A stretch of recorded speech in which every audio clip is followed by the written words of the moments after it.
Mark's iPad is successful. And look, we're recording. Okay.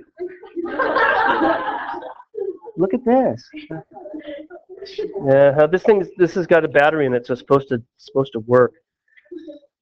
My professor spent the entire class wrestling with technology. And I mean the entire class, right? Now, why is that? Oh, it's not showing here. Isn't that fascinating? Okay, very good. Let's take a minute or so here and look at this. This is the Cave of the Bulls from Lascaux. Come on. Just call it Lascaux Cave. That should be plenty, right? I'm going to go back here, and get back to where it was, rather than that nifty little, okay. Sorry about the things in the middle of the things. All the things. Isn't this true? Come on. Come to pop. Okay. My thing, you know what it is? It's this internet connection. It's the internet connection. So I will go over here. Okay. I'll move this out of the way, and then we can see what we're doing.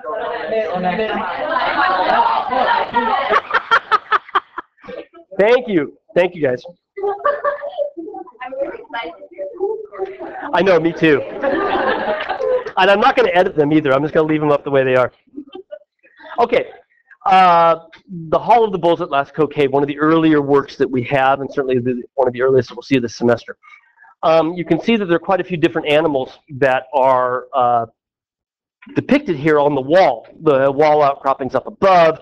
I believe that this is water that had receded down below, stained the bottom of it. But you can see that using that as something like a ground line, they've painted quite a few animals. And this is a semicircular space, right?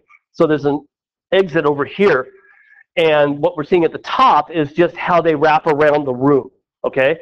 So you got to imagine that these guys over here are on that wall, and then what we're seeing over here is somebody that's over on this wall. And it's just a wide-angle lens that makes it look like it's upside down, okay? But take a second and tell me what, write down in your notes. You are taking notes. What animals do you see? Let's take a moment just to try to identify, as best you can, the animals that are painted here. Okay, write them down first, okay? And yes, a bull. Since it says that up there. Yeah. Yeah. Okay. What animals do you see?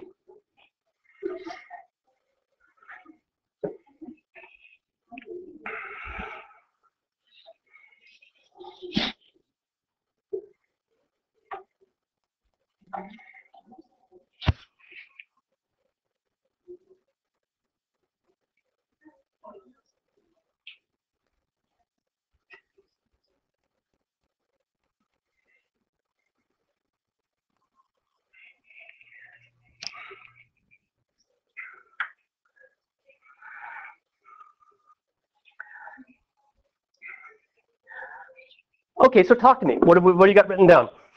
Other than the bulls. Yeah? Zebra, where do you see that? Okay, let's try to describe center, right, left. Right there? Down. And to the left. That guy there. And maybe, or do you, no, that's his neck. That guy there? Zebra, or maybe just a horse? Like an Appaloosa or something like that? Yeah, definitely is, right? You'll notice the paint is slightly differently. Right? Okay, so we got zebras or horses. What else? Yeah. Indeed. The plural of deer is deer. Right? So yes, these are deer. Right? So again, don't take offense. I'm a smart aleck. Right? So yes, there are deer there as well. Anything else? Yeah. An antelope, far left, monster horns, right? And a sort of different kind of spotting to its body. Yeah, in the back. Have to speak up a bit because of this stupid air conditioner. I don't think so. Which, the hog behind the horse, right in here? There. That's, no, I think that's another horse. It's a unicorn, right? No. Yeah. it's like a long shot, I kind of see it like an eagle up on the top there. I don't know where you're pointing at. Like in the okay, like a bird. I'm not corner. This is another bull here. Right there. This is a third bull. No, that's definitely an eagle. It looks like one, but there's the eye of the bull, there's the nose, it looks just like this one. See, those are the lips. I don't see that. You gotta stand on your head. I don't see that. Do it now. Right?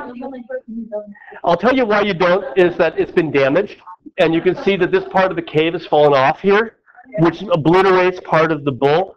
But this is, and it's also distorted because you know how wide-angle lenses work, the things at the edge get really goofy, right? So that's part of the reason that's there. However, these spots we can't really explain, right? There's just a bunch of spots there. But this, I see where you would think that that's an eagle's wings and whatnot, but it's not. It's another bull, and I've got another photo that will make it clear. Does anyone else see like the word that's in the wall? I just that. It's not actually a painting, but it's just real creepy. What's that? Yeah, it's like that dark spot. It's just it's all dark in the middle, and like you got the eyes. That's just a, yeah. That's just a shadow, I'm afraid. No fun. Okay, so we've got a bunch of different animals, and we can actually identify them. Yeah, go ahead. Where is this at? Where is this at after the at? Smart. my wife says that all the time. Where's this at? It's after the at. Where is it? It's in France.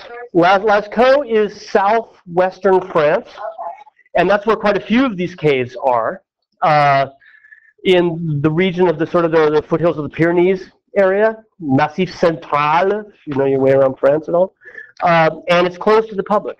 You can't go see it. They've set up right next door a simulacrum. They've measured the walls, and they set up a little plaster version with reproductions of all the paintings, because at this age, if people go to see it, because every art history class starts right here, if people go see it, their breath is going to make it moldy and it will disappear. So nobody gets to see it anymore. It is sealed off, right, except for experts in the field, and it doesn't pertain to me, right? Your Obamas might get in there, right? And yes, they make you wear things on your feet. There was a really cool movie came out about 3 years ago called Cave of Forgotten Dreams, documentary, in 3D no less, where they went into a cave that's about twice as old as this one, 30,000 BC, also in the same region, in Chauvet. I think it's in your textbook. The Chauvet Cave is. And it's on Netflix, and it's on Hulu. You can stream it. It is so cool. It's Werner Herzog, who I love anyway, but it's just a great film. In 3D no less. It's really terrific. So if you've got an hour and a half and you're into cave painting, right? But back to the curriculum of the class, which is not film studies, the animals are painted realistically enough that we can actually identify them, right? We have some difficulties here and there because of damage and whatnot, but for the most part we can identify what we're looking at, which is kind of nice, right? There's enough detail there that we can begin to understand what we're seeing. Let me finish the sentence, I'll get you, okay? This is an important element of what we do in art history. It starts with a solid description. We have to look hard. We have to look carefully. We have to scrutinize. And one of the things that we have become accustomed to doing, I think, is not scrutinizing. I think we've gotten accustomed with all of the images that wash over us every day, thousands and thousands, where he says, letting them go, not thinking about what we're seeing. And what we do in art history is pay attention to what we're seeing. We look hard, we look close, right? We have to be able to describe, because once we've described, then we can start to ask questions. Then we can start to try to understand why it might have been made, why it was important to the people who made it, why it might still even be important to you here now, right? So this is an important thing, is to be able to sort of talk about what we're looking at and putting it into words. And you can see how I kind of force you to say, where on the picture are we talking? Because we use our words rather loosely, you know? So think about describing in words, translating this visual experience into words is sort of the launching pad, right? The diving board for what we're going to do in this class. You had your hand up.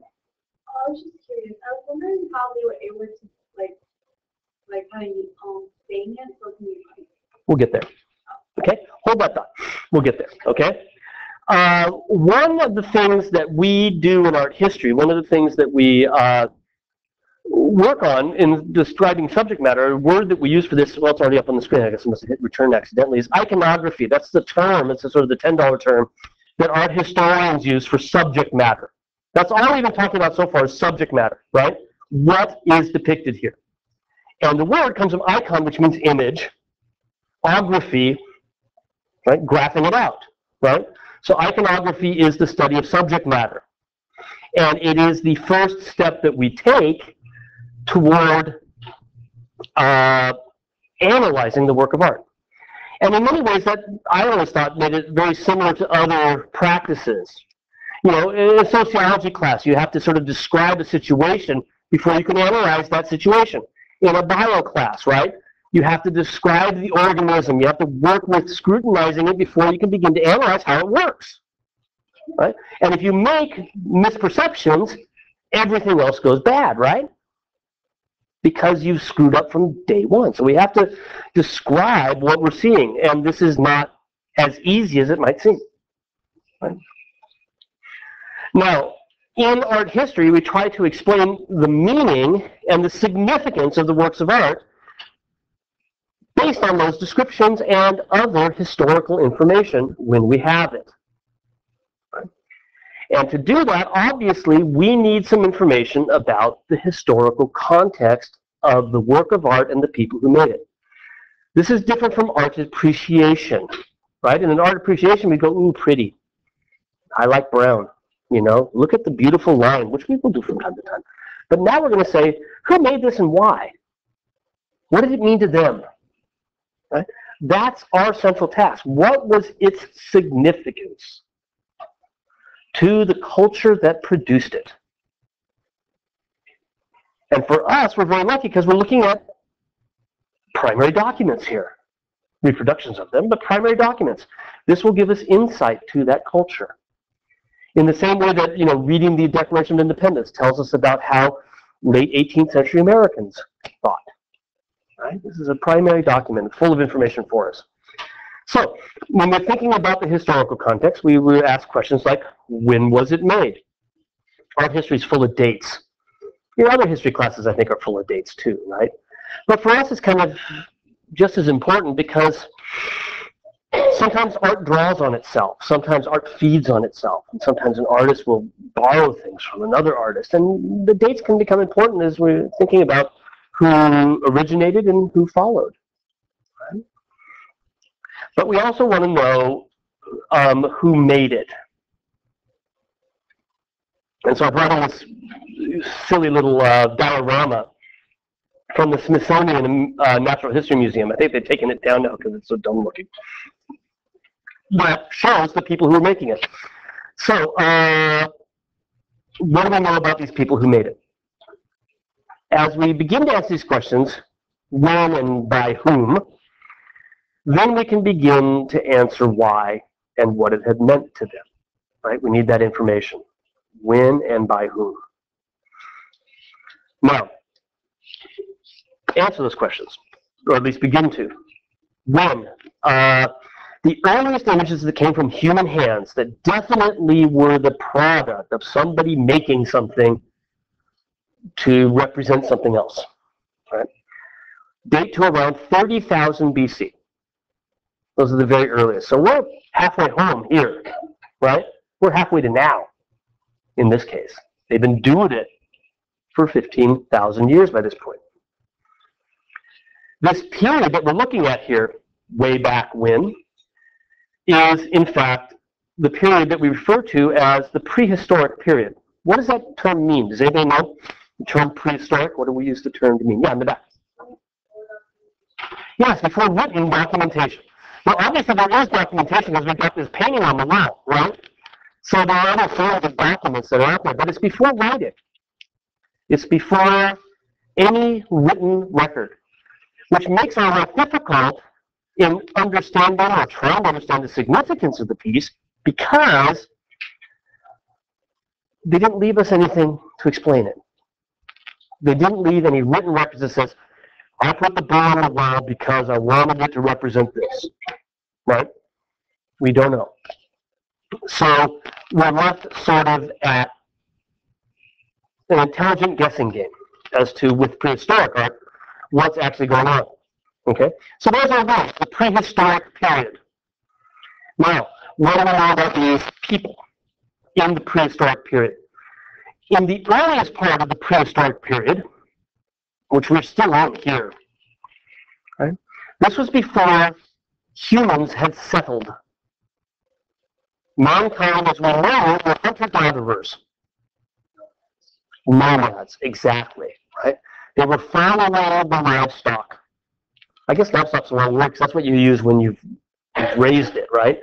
But they're following the herds. They're gathering berries and nuts. And their existence was always on the move, depending on where the prey moved to, right? Modern historians have called this early part of the prehistoric period, the sub-period, the nomadic period. We've called that the Paleolithic period. And all that means is early Stone Age. Early Lithic Stone Age. Right? The Paleolithic period is the period where humans have not yet settled into permanent communities. They may have found a community like a clan, but they were on the move, following the herd to stay alive. And the caves were their shelters. Right? Here's another view of that cave, looking back towards Soviet. This time it was the most powerful man in the world, Richard Nixon in 1969. Nixon also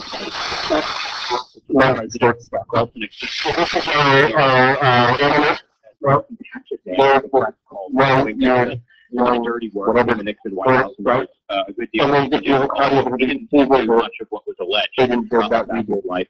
And then he had his world upended when the Watergate affair broke out. He effectively ended, at least for that time. He becomes a Christian.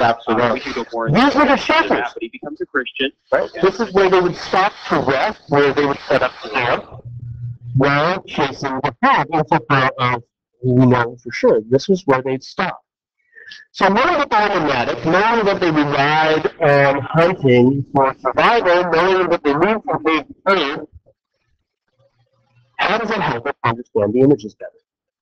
What could you make? You're educated, right? College students. Educated guess. What did this mean to them? Why did they do this? Knowing what little we know right now.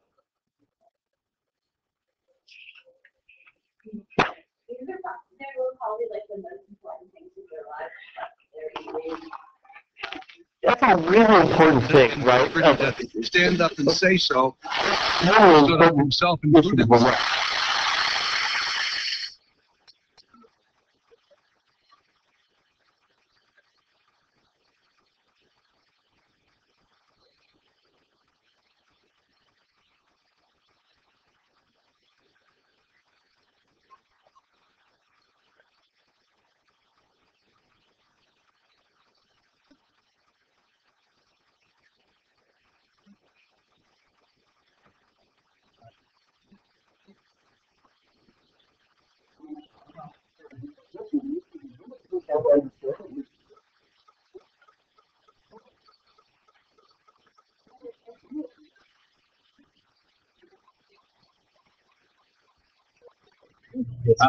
You know, we're doing really well. There was the Czech culture around Nixon that permeated those who worked for him.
Today,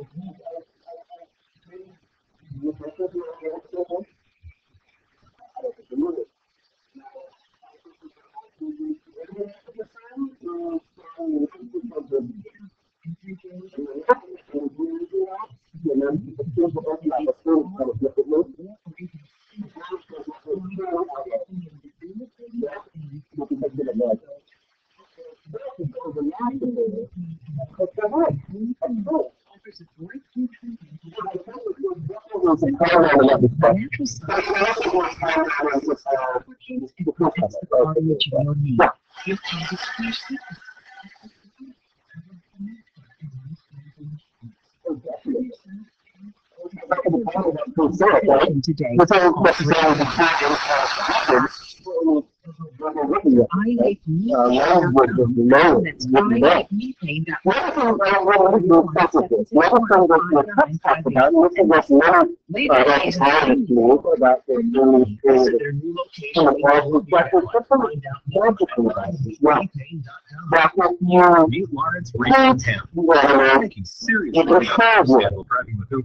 I was looking for something that was convenient and something that would help me. I'm going to visit and then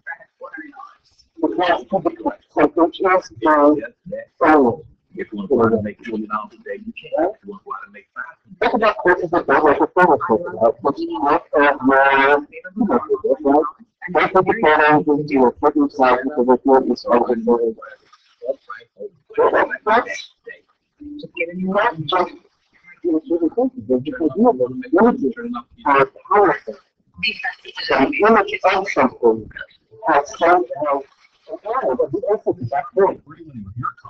Sign up to drive today at